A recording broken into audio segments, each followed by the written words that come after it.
जीवन और मृत्यु इस सृष्टि के शाश्वत नियम है। जो भी मनुष्य इस धरती पर जन्म लेता है उसकी मृत्यु भी निश्चित है। आत्मा अजर है, अमर है, लेकिन ये शरीर नश्वर होता है, जिसका मृत्यु के बाद सभी धर्मों में अलग अलग रिवाजों से अंतिम संस्कार किया जाता है। हिंदू धर्म में मृत्यु के बाद 16वें संस्कार दाह संस्कार की रस्में निभाई जाती हैं, लेकिन मृत्यु के तुरंत बाद ना तो शरीर का दाह संस्कार किया जाता है और ना ही दाह संस्कार करने तक शव को अकेला छोड़ा जाता है। लेकिन ऐसा होता क्यों है?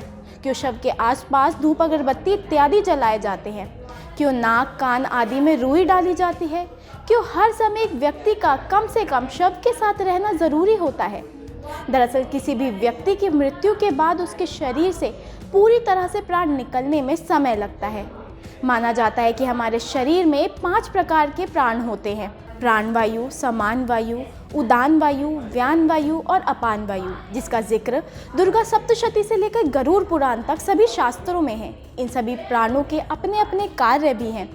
व्यक्ति की मृत्यु के बाद एक एक करके ये सभी प्राण व्यक्ति के शरीर को छोड़ते हैं। सबसे पहले प्राण वायु शरीर को छोड़ती है, जिसके परिणाम स्वरूप व्यक्ति की सांसें थम जाती है और सोचने समझने की जो प्रक्रिया होती है वो बंद हो जाती है। इसके बाद समान वायु शरीर को छोड़ती है, जिससे शरीर ठंडा पड़ने लगता है। ऐसे ही एक के बाद एक उदान, व्यान और अपान वायु शरीर से निकलते हैं।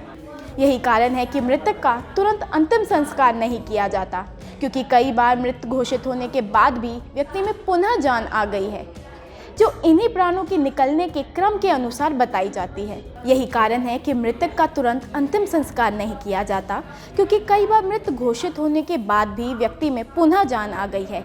माना जाता है कि इन्हीं प्राणों के निकलने के क्रम के अनुसार ऐसा होता है।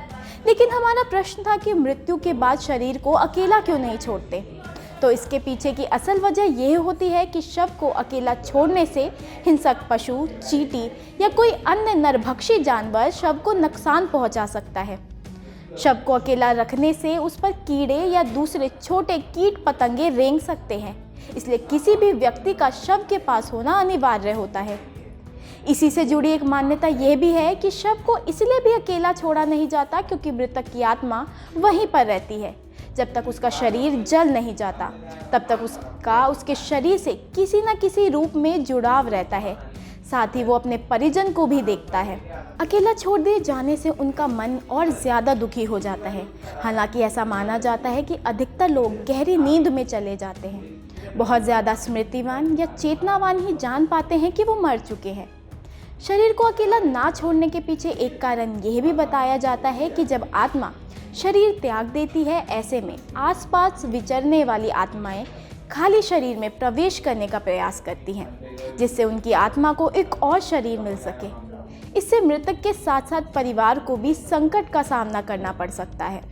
शव के आसपास धूप अगरबत्ती लगाने के पीछे का कारण ये है कि यदि ज़्यादा समय हो जाए तो शव से निकलने वाली गंध के चलते कई तरह के बैक्टीरिया पनपने लगते हैं और मक्खियाँ भी भिनभिनाने लगती हैं। इसलिए वहाँ धूप अगरबत्ती की सुगंध और दीपक भी जलाया जाता है। मृत्यु के बाद शव के नाक और कान में रुई लगा दी जाती है। ऐसा क्यों किया जाता है? इसके पीछे भी धार्मिक और वैज्ञानिक मान्यताएं हैं। वैज्ञानिकों के अनुसार मृतक के शरीर के अंदर कोई कीटाणु न जा सके, इसलिए नाक और कान को रुई से बंद कर दिया जाता है।